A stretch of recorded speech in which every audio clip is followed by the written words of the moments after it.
And now in your eye in education, District 186 is facing a deficit of $20 million, which is nearly double from previous years. During last night's school board meeting, the board voted unanimously on the school budget for the fiscal year that started July 1st. Fox Illinois' Monique Davis is working for you to share how forward thinking helped them to prepare to handle the deficit. Monique? I had the opportunity to sit down with the District 186 Director of Business Services, and he said although the district is concerned with the deficit, they have a plan in place to reduce it. The crux of it all is we're not broke.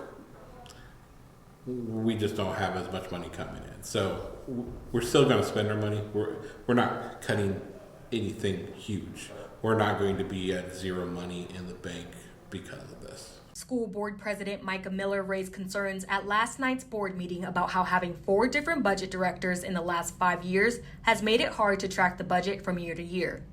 These concerns come as the district is facing a deficit in its current budget.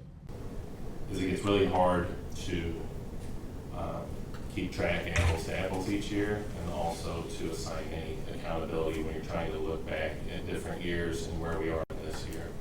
But with the guidance of Steve Miller, the district has a plan in place to lower the deficit. We're going to work on spending less again, just like we did last year at about 95%, bringing it down to probably a $10 million deficit if we can spend at 95%. With that, we will also have to look at things in our budget that we can cut back on to make up that difference. Steve Miller says employees who were hired under COVID-19 funding, known as the ESSER fund, will not be a part of those budget cuts. Even though the money has run out for that personnel, we have now had to move those into what we call the Ed Fund, and we're going to have to pay for their salaries out of the Ed Fund. Where we don't want to just get rid of people. The district has also set aside money in reserves to put towards the deficit. Are we going to be totally in the red at the end of the year because of this deficit? No.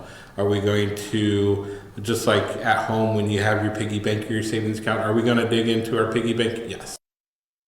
Stephen Miller says they do not want to make it a yearly habit to dip into the reserves funding. Reporting in studio, I'm Monique Davis. Thank you, Monique. District 186 says they will try to keep budget cuts as far away from the classroom as possible. And also happening at last night's school board meeting, board members approved an intergovernmental agreement for school resource officers. The agreement with the city of Springfield would provide SROs for the current school year at all 3 Springfield high schools. Don't miss a video. Subscribe to our YouTube channel today for more Central Illinois news.